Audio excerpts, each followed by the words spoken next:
Je suis actuellement le directeur du centre, donc le SIDICA, qui a été fondé en 1983.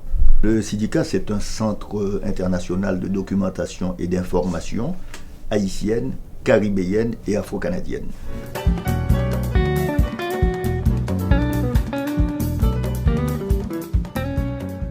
Malheureusement, comme vous le savez en Haïti, on n'est pas très fort sur la documentation. Donc nous avons beaucoup de choses, toute une richesse qui s'est perdue et qui est encore en train de se perdre, parce qu'il n'y a personne, il n'y a pas vraiment une institution, mais le gouvernement ou l'État qui serait là pour recueillir et garder ce qui mérite d'être gardé, d'être préservé.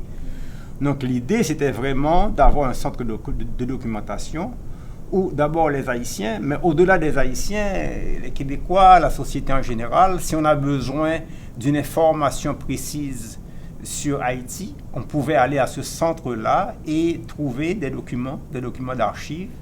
Et donc c'était comme une espèce de conservation aussi. Donc c'est un conservatoire et de tout ce qui peut être perdu, et de tout ce qui sera perdu inévitablement si on ne recueille pas. Et à l'époque, je travaillais au Centre de recherche caraïbe qui avait une partie de la documentation caraïbéenne concernant Haïti. Alors j'avais souvent tendance à référer mes étudiants à l'Université de Montréal au Centre de recherche caraïbe, ou alors je demandais à des amis de prêter des livres d'histoire, de géographie ou autre sur Haïti pour mes étudiants durant la session. C'est comme ça que j'ai rencontré Franz Voltaire qui était comme moi. À l'époque, on était tous les deux chargés de cours à l'UQAM, lui en sciences politiques, moi en sociologie. Mais les étudiants haïtiens de l'époque étaient très intéressés à travailler sur Haïti. Et c'est là qu'on s'est concerté en disant qu'il faudrait quand même avoir un lieu où regrouper la documentation sur Haïti. La naissance du syndicat est liée dans un rapport quasiment personnel entre les profs et leurs étudiants. Écoutez, c'est un vendeur de rue et je lui dis, mais j'ai déjà le livre. Il me dit, oh là là, j'ai rien vendu pendant toute la journée et tu dois me l'acheter. J'ai dit, mais on a 2 exemplaires du livre. Bon, finalement, il était convaincant. J'ai acheté le livre. Je dis, bon, ce sera 3 exemplaires. Peut-être qu'on le cédera à une autre bibliothèque. Et puis j'arrive ici, moi, je ne l'ai pas ouvert. J'arrive ici, j'ouvre le livre. Et en fait, plus que le livre, il y avait à l'intérieur le premier numéro du journal qui existe encore en Haïti, du plus ancien journal haïtien, le Nouvelliste. C'était son premier numéro, publié en 1899. Et qui était beaucoup plus intéressant pour nous que le livre qui n'avait pas un intérêt majeur. Bon, je pense que s'il n'y avait pas eu Franz Voltaire, il n'y aurait pas eu de syndicat. Voyez-vous, ça prend une personne passionnée comme Franz parce que c'est une personne qui n'est pas en train de calculer rien.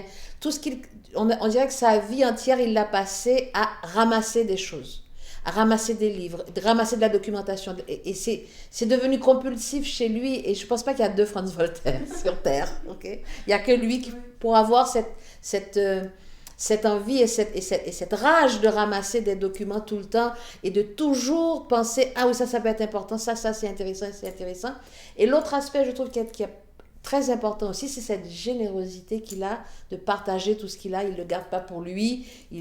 Tu vois, c'est ce partage, cette envie qu'il a que les choses se partagent. Il a un projet maintenant très avancé, comme vous le savez sans doute, d'archives photographiques du SIDICA. Autrement dit, il y a un tas de familles haïtiennes qui ont des photos de leurs grands-pères, de leurs arrière-grands-pères, et qui ne réalisent pas la richesse collective que cela représente.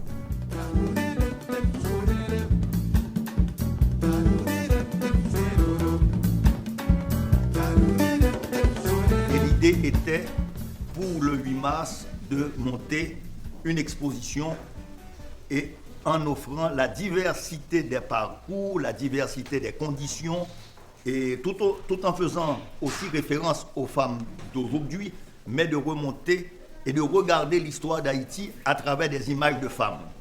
Évidemment, au syndicat, on a monté une collection très grande de photographies, et d'ailleurs, la Maison d'Haïti nous en avait donné quelques-uns, et dans le but de préserver, je dirais, le patrimoine haïtien. D'abord, je dirais une communauté sans mémoire est une communauté condamnée à disparaître. Bon, pour moi, la question de préservation du patrimoine n'est pas liée simplement à la préservation d'archives. Si on sait qui on est, on saura peut-être d'où l'on va.